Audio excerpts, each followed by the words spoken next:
In today's original, nearly a month after the release of Avatar 2: The Way of Water, we talk about the future of the movie series, or more specifically about the direct sequel, Avatar 3. We give you all the details about the story, the cast, and the production, as well as an overview of the currently popular theories. For all those who have not yet seen Avatar: The Way of Water, be aware of potential spoilers. Have fun watching! In 2009, James Cameron succeeded in making Avatar a huge hit, which made the project the most successful movie of all time. Cameron has conceived the franchise for a total of 5 films, and they are thus closely related to each other. For this reason, it is important to recall the current storyline before considering the third part's possible plot. In Avatar, the story revolves around the soldier Jake Sully, who lands in a spaceship together with many other humans on the moon Pandora. This is more than 4 light-years away from Earth, and is said to be a potentially suitable location for the valuable resource unobtainium. Thanks to a new experiment, the paraplegic Sully is given a so-called avatar, which can be controlled mentally and which is based on the appearance of the natives of Pandora, the so-called Na'vi. Thus, despite his disability, he can explore the moon and meets the beautiful Neytiri. As the story unfolds, Jake falls in love with her and even switches sides to join the natives and fight against the martial exploitation led by Colonel Miles Quaritch. In short, Jake decides to give up his human body and live fully as an avatar, and thus as a member of the Na'vi. Meanwhile, the humans end up defeated, and Colonel Quaritch is killed. For the time being, the danger seems to have been averted. However, peace does not last forever, as we were made aware by the second part released a few weeks ago. Several years after the attack on Pandora, Jake and Neytiri have fathered 3 children and adopted 2, but the family's happiness is quickly disrupted when it becomes apparent that the humans are once again plotting an attack on Pandora. It turns out that the dead colonel has been resurrected in the form of an avatar. To be more precise, he had his memories implanted into one. Still, he is a soldier at least as determined as he is ruthless, which is why it doesn't take long before there are the first clashes between the Na'vi and the Avatar soldiers. As a result, Spider, the human child of the Sully family, is abducted and forced to work alongside Quaritch. The fact that he is the deceased colonel's biological son doesn't make things any easier. Having their home overrun by soldiers, the Sullys escape to the Metkayina clan located on Pandora's reefs. There, they receive a not very warm welcome. Yet, little by little, they get to understand the new culture and life underwater. In the process, Loak, one of the sons, meets an outcast whale-like Tulkun, with whom he instantly forms a close bond. Meanwhile, his sister Kiri discovers her spiritual connection to Pandora's consciousness, Aiwa, and Spider begins to see Quaritch as more than a mere enemy. In the final clash, it eventually comes to another showdown between the Na'vi and the soldiers under Quaritch. The battle causes many casualties, including Netayam, the eldest son of the Sullys. In the end, the Na'vi come out victorious, even though Spider chooses to save his, so to speak, father from drowning at the last second, leaving plenty of options for Part 3. The Sullys, due to their valiant fight, are now a respected part of the Metkayina and are preparing for the next conflict. Regarding the cast, information is still very scarce. It is certain that almost all the protagonists of the second film will return, including Sam Worthington as Jake Sully, Zoe Saldana as Neytiri, Stephen Lang as Colonel Quaritch, and Sigourney Weaver as Kiri. The other children, Loak, Tuck, and Spider, will also come back. Spider will surely play a major role alongside Kiri as well, as he's bound to run into some moral conflicts with his father. There are also 3 new actors, namely Game of Thrones actress Una Chaplin, Harry Potter actor David Thewlis, and Everything Everywhere All at Once star Michelle Yeoh. We cannot wait to see who else joins the cast.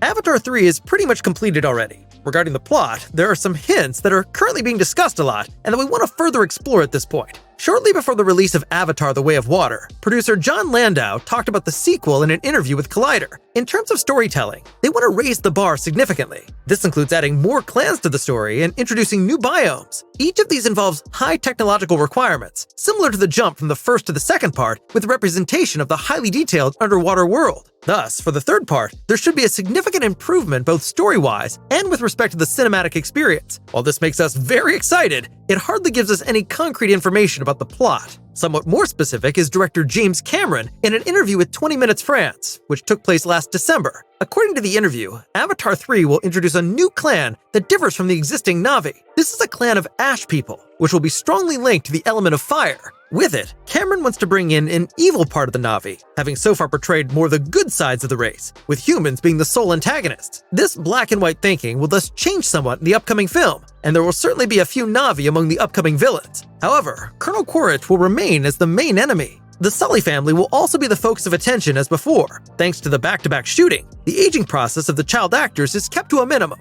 although this would only be noticeable in the case of the human Spider at most. So, a particularly big time jump is not to be expected. Cameron also revealed that new universes will be explored at the same time. Could this mean a world beyond that of Pandora? Along with Cameron's interview, the cinematographer Russell Carpenter has also revealed something about the third part. According to him, the third part will feature even more underwater scenes, which makes sense given the fact that the Sullys will stay with the Metkayina. An important source of previous speculation was also a 2018 BBC leak that revealed the alleged titles of all 4 sequels. Among them was The Way of Water, which proved the leaks to be true. However, Cameron recently denied that the other titles correspond to the truth, and that there was no agreement on the upcoming titles yet. The title The Seedbearer is said to be intended for the third installment. Many reports are currently using this title for the third movie, but it is not likely that Cameron would allow himself to be dictated to by a leak.